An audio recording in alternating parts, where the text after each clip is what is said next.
आपको एक बात अच्छी तरह से पता है यहाँ पे कि ये जो दिया हुआ है ये क्या दिया हुआ है, तो ये सेक स्क्वायर ए का होल स्क्वायर है, ठीक है, माइनस ये क्या है, तो ये टेन स्क्वायर ए का होल स्क्वायर है।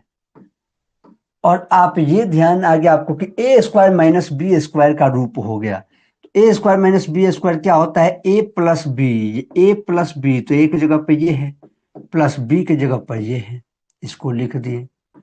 आपको ये भी ध्यान रहेगा कि ए प्लस बी इंटू ए माइनस बी ये हो जाता है, ए माइनस बी के फॉर्म में हम चेंज कर दिए।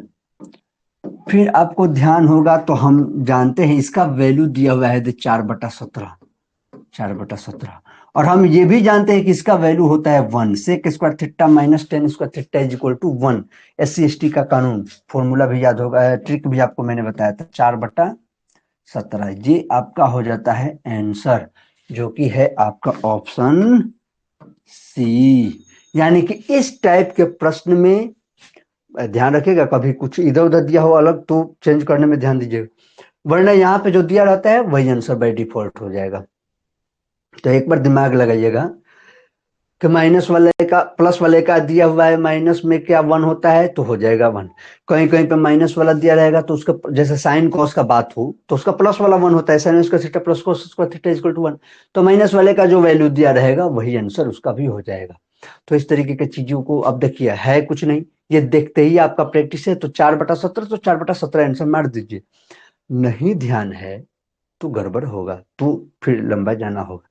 तो ये स्क्वायर कर देंगे तो ऊपर वाले को हम चेंज कर सकते हैं, ए प्लस बी, जैसे पीछे मैंने बताया इसलिए यहाँ पे एक लाइन डायरेक्ट कर रहा हूँ, ए प्लस बी इंटू ए माइनस बी कर सकते हैं ना, हाँ बिल्कुल कर सकते हैं, कोई दिक्कत कोई ऑब्जेक्शन नहीं, बिल्कुल नहीं होना चाहिए।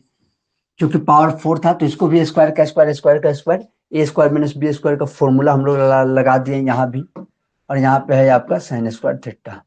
अब जानते हैं ये तो हो गया है 1, तो यहाँ बचा क्या, कॉस स्क्वायर थीटा के बट्टा में बचा sign square theta, minus sign square theta के बट्टा में बचा sign square theta.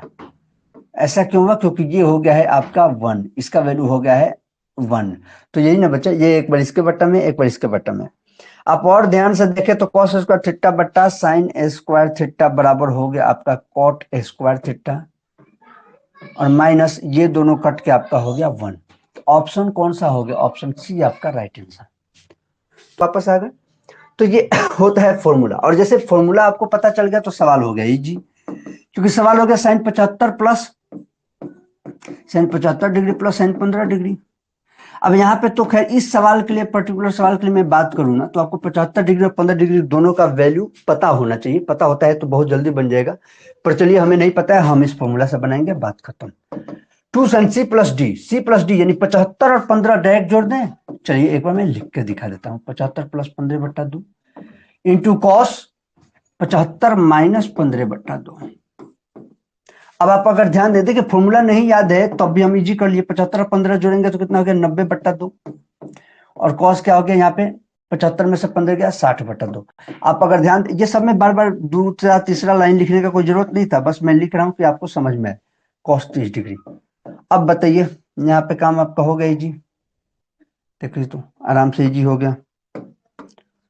2 sin 45 degree का मान होता है 1/√2, और cos 30 का मान √3/2। आप देखो तो 2 से 2 कैंसिल, क्या आया √3/√2। इसका अर्थ क्या हुआ, होल रूट एक बार ले लिए, √3 और 2 3 और 2 अंदर आ गया, हाँ तो कौन हो गया, ऑप्शन सी आपका। इस प्रकार से हम लोग काम कर सकते हैं।